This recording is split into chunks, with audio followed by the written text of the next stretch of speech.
नमस्कार बंधुरा नुपुरेर साथे रान्ना करे आपनादेर सबाइके स्वागत। आज के आमि एकटा निरामिष सोयाबिनेर तरकारी निये रान्ना करे देखाबो आपनादेर एकदम सम्पूर्ण निरामिष रान्ना। ताई निरामिष एखाने सोयाबिन निये निয়েছি আমি এখানে 150 গ্রাম সোয়াবিন নিয়েছি। সোয়াবিনটা আমি এখানে জলও বসিয়ে দিয়েছি উনুনটা জেলে আগে থেকে দিয়ে আমি সোয়াবিনটা একটুখানি সিদ্ধ করে নেব। তাই সোয়াবিনটা দিয়ে দিচ্ছি এতে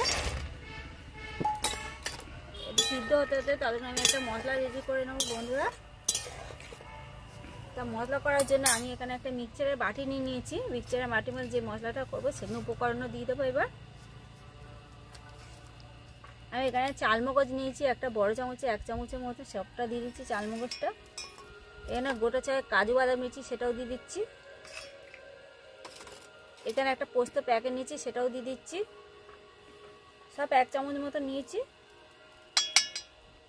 আর দেবো একটুখানি টক দই।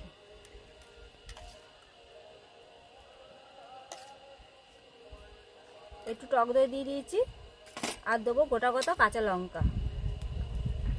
এই রান্নাটা এত টেস্টফুল হয়, খেতে খুবই সুন্দর। অনেক তো পেঁয়াজ খেতে চায় না, রসুনও খেতে চায় না, এইরকম নিরামিষ রান্না করে দিলে বাড়িতে সবাই পছন্দ করে খাবে। বিশেষ করে বয়স্করা তো খুবই পছন্দ করবে। আর এটা হালকা তেলেই একদম করব রান্নাটা, খুব একটা তেল লাগে না রান্নাটার জন্য। আমি একটু জল দিয়ে এটা মশলাটা রেডি করে নেবো, নিয়ে তারপর দেখাচ্ছি রান্নাটা। সোয়াবিনটা আমার ভালোভাবে দেখুন সিদ্ধ হয়ে গেছে বন্ধুরা। এরকম সোয়াবিনটা কত ছোট ছোট ছিল, সিদ্ধ করতে কত বড় বড় হয়ে গেছে সোয়াবিনটা। তো আমি এবার নামিয়ে নেবো সোয়াবিনটা।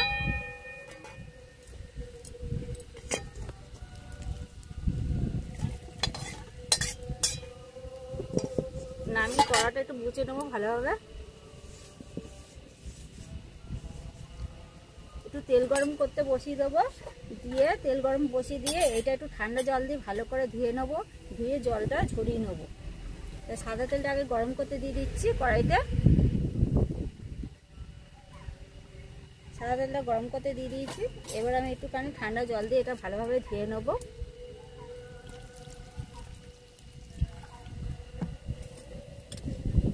ধুয়ে একটা বাটিতে তুলে নেবো।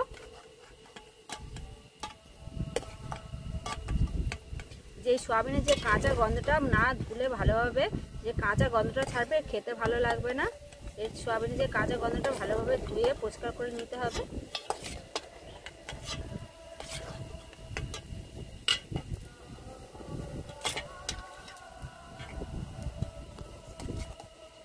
সোয়াবিনটা ভালো করে জল দিয়ে ঠান্ডা জল দিয়ে ভালো করে ধুয়ে নিয়েছি আর ভালো করে চিপে নিয়েছি, জলটা যেন না থাকে, একদম জল নেই। দেখুন এই দেখুন জল নেই। তাই সবকটা ভালোভাবে ছেঁকে নিয়ে এই যে একটা আলাদা বাটি করে নিয়ে নিচ্ছি। এবার একটু সোয়াবিনটা মাখিয়ে নেবো ভালোভাবে। তাই আমি এর মধ্যে একটুখানি টক দই দিয়ে দিচ্ছি।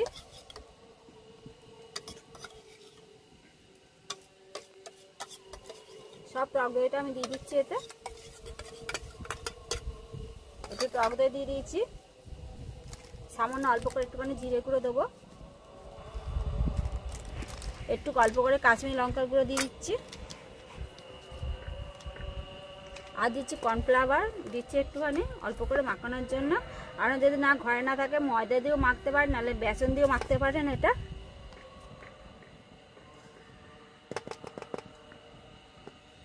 একটু সামান্য গরম মশলা গুঁড়ো দিয়ে দিচ্ছি। সামান্য অল্প করে একটুখানি নুন দিয়ে দিচ্ছি। দিয়ে এবার হাতের সাহায্যে ভালো করে একটুখানি মাখিয়ে নেবো। আর দেবো একটুখানি গোলমরিচের গুঁড়ো দিয়ে এবার ভালো করে একটু হাতের সাহায্যে মাখিয়ে নিচ্ছি এটা।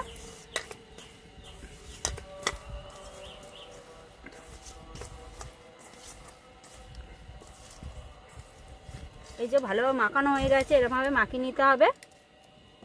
দিয়ে এবার কড়াটা আবার বসিয়ে দিচ্ছি। কড়াটা গরম হয়ে গেছিলো বলে নামিয়ে রেখেছি, আবার বসিয়ে দিচ্ছি কড়াটা। দিয়ে কড়াটা চারপাশ তেলটা একটু গরম নাড়িয়ে নেবো। নিয়ে এবার একে একে যে সয়াবিনটা আমি মাখিয়ে রেখেছিলাম সয়াবিনটা আমি ভেজে নেবো। ভাজা হয়ে গেলে তারপর দেখাচ্ছি রান্নাটা। আমি অল্প অল্প করে ভেজে নেবো সয়াবিনটা। ভাজা হয়ে গেলে তারপর দেখাচ্ছি আপনাদের রান্নাটা।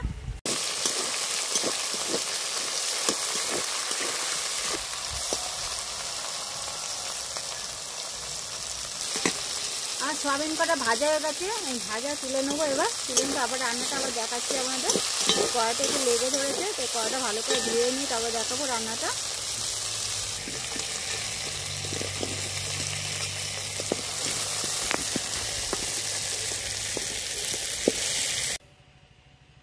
কড়াটা আমি আবার বসিয়ে দিয়েছি, ভালোভাবে ধুয়ে পরিষ্কার করে নিয়েছি কড়াটা। আর এখানে ভাজাও তুলে নিয়েছি সয়াবিন কটা। আমি এবার ওই কড়ার মধ্যে যে ভাজা তেলটা ছিল সেটা দিয়ে দিচ্ছি। আর একটু তেল দিয়ে দেবো অল্প করে, তেল অল্প করে দিয়ে দিয়েছি। এবার ফোড়ন দিয়ে দেবো।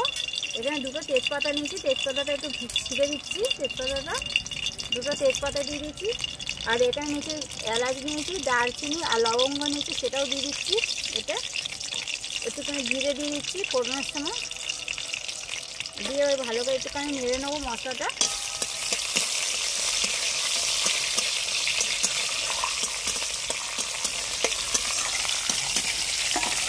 ভালো করে নেড়ে নিয়েছি মশলাটা। আমি এখানে একটা ক্যাপসিকাম কেটে নিয়েছি, সেটা দিচ্ছি। একটা গোটা ক্যাপসিকাম নিয়েছি, ক্যাপসিকামটাও দিয়ে দিচ্ছি। দিয়ে ভালো করে একটু ভেজে নেবো ক্যাপসিকামটাও।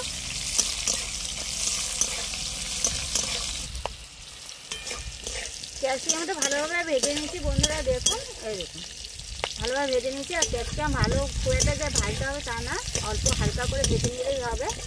এবার যে আমি মশলাটা পেস্ট করে নিয়েছি সেই মশলাটা আমি দিয়ে দেবো তেলের মধ্যে।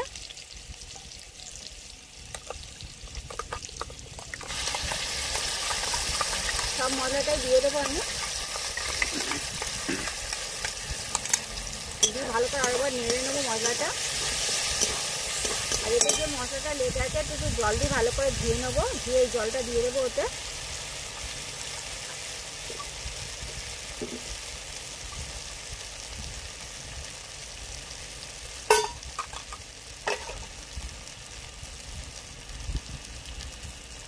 আর মশলা ভালোভাবে করতে হবে, নাহলে তরকারির টেস্টটা পাওয়া যাবে না ভালোভাবে।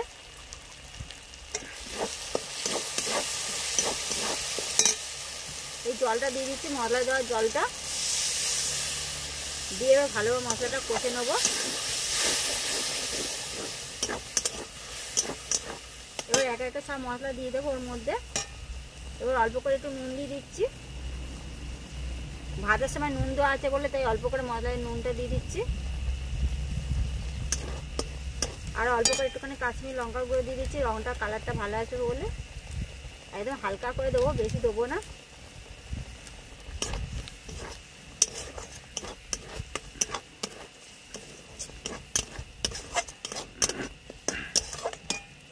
আর এর মধ্যে 2-3টে আমি কাঁচা লঙ্কা দিয়ে দিচ্ছি। আমি এটা একদম শুকনো লঙ্কা ব্যবহার করবো না, কাঁচা লঙ্কা দিয়ে করছি এটা। কাঁচা লঙ্কা বেটেও দিয়েছি, আবার গোটা কাঁচা লঙ্কা ভেঙে দিচ্ছি।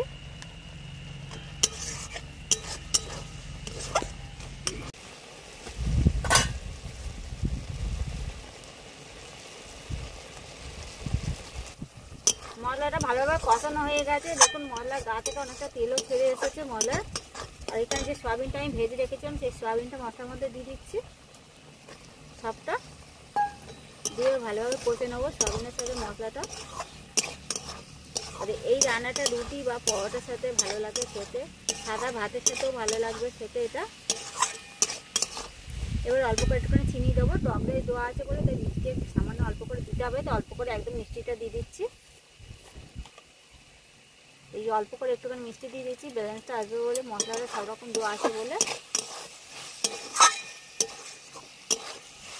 দিয়ে সামান্য অল্প করে এবার একটু জল দিয়ে দেবো ওতে। এই যে ভালো করে মশলাটা কষানো হয়ে গেছে বন্ধুরা, দেখুন এই তো। এবার জল দিয়ে দিচ্ছি। এটা খুব ঝোল ঝোল হবে না, একটু মাখা চাকা মতন হবে তরকারিটা। হয়ে এলে আবার দেখাচ্ছি আপনাদের। আর সোয়াবিনটা, এই দই সোয়াবিনটা দেখুন রেডি হয়ে এসেছে। এখানটা দেখুন খুব একটা ঝোল রাখিনি, একদম মাখা চাকা মতো রেখেছি সোয়াবিনটা। এই যে এবার একটা একটা আর একটু মশলা দেওয়ার বাকি আছে, দিয়ে দেবো। এবার একটু সামান্য অল্প করে গরম মশলা দিয়ে দিচ্ছি, আর একটু কাসুরি মেথি দিয়ে দিচ্ছি।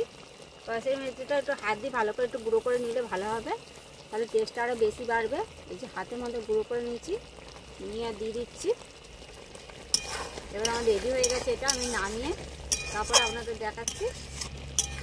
তা আমি সয়াবিনটা তো নামিয়ে রেখেছি এখানটা, আর একটুখানি এবার চামচে করে একটা তুলে নিয়েছি, ঠান্ডা করতেও দিয়েছি। এখানটা আমি গরম খুব একটা খেতে পারি না, তাই একটু ঠান্ডা করেই খাচ্ছি, খেয়ে বলবো কেমন হয়েছে রান্নাটা। আমাদের বাড়িতে সবসময় খাই এরমভাবে সয়াবিন তরকারি, অনেক সময় তো আলু খেতে চায় না সয়াবিনে, তো এরকম নিরামিষই রান্নাটা করি। তো আজকেও আপনাদের কাছে শেয়ার করলাম এই রান্নাটা, দই সয়াবিনটা। তো খেয়ে বলছি আবার কেমন হয়েছে। আজ আর ভাত পাত আনিনি, এমনি রান্নাটা করতে চলে এসেছি।